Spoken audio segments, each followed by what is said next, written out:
Alright, so y'all told me you wanted to hear some of the good stories about romantic love. Here's one of them. It has been many years, so I figure past a few years I can talk about stuff. And this is all good anyway. So I was with this person for about a year, and he had a really strong acts of service love language, which I had not experienced in a while. If you don't know what I'm talking about, go listen to the 5 love languages. If you've never heard of it before, it will give you some cool tools. Anyway, he did some really sweet things for me. Like, he would set me up these little worlds to be in, because when I felt relaxed and happy and lovely and I was enjoying my environment, which also was how I was when he met me. Anyway, when he made me these little environments to enjoy, I would do the muse thing. So he would get ideas and he would get huge steps forward in his life by us hanging out together. So he would get like a huge travel bag and pack it with a bunch of pillows and blankets and sheer things, and we would go hike deep into nature, and he would set us up these little oasis, beautiful paradise spots, and we would just spend the day hanging out there.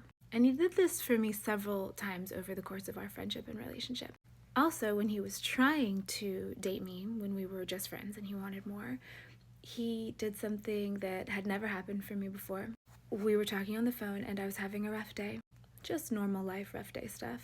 And he asked me what my schedule was like that day, and then he called the local spa and booked me a massage and fully paid for it, paid the tip and everything, so all I had to do was just go in and receive the massage. I had never experienced anything like that, and I don't even think he was in town. I think he just did it from out of town, which, amazing.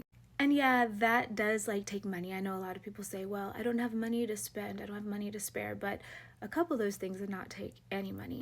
Back with the little habitats, one time we were on a road trip and he created a little passenger princess spot for me. And I'm always the driver. If y'all have followed me for a while, you know I do a lot of road trips, and I've driven across the country. Last time I counted, it was around 30 times.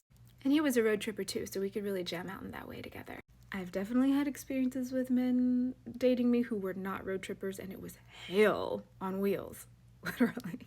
Anyway, so I'm used to driving. So first off, being with someone who drove and who I enjoyed riding with because he was a safe driver was an upgrade. And one day he was just doing stuff outside for a good long time before we got on the road, and I came out and he had made me this whole little nest with cozy fleece blankets and with snacks that I loved and with perfect pillows set up to support my body, so it was perfectly ergonomically like chilling in the seat. So that's an example of one. Part of me feels compelled to tell you guys why we broke up, because I feel like some responses might be, oh, that sounds great, why are you not still with him? There were lots of things that were really unhealthy in that relationship too. Without getting too specific, and I can if you want me to, I mean, we're on good terms to this day. I bear no ill will to this person. We were both growing and healing still. But the shadow side of that kind of vibe is he also was a pretty big energy siphon in a bad way. And so he would drain me pretty dry. And eventually I had to say, I was sick at the time. I was like, I have to prioritize my well-being. I need to go to sleep. We were having a long, drawn-out argument. And he was so upset and he gave me an ultimatum. Either I was going to go to sleep, and this is like the wee hours of the morning, and if I went to sleep, I was breaking up with him.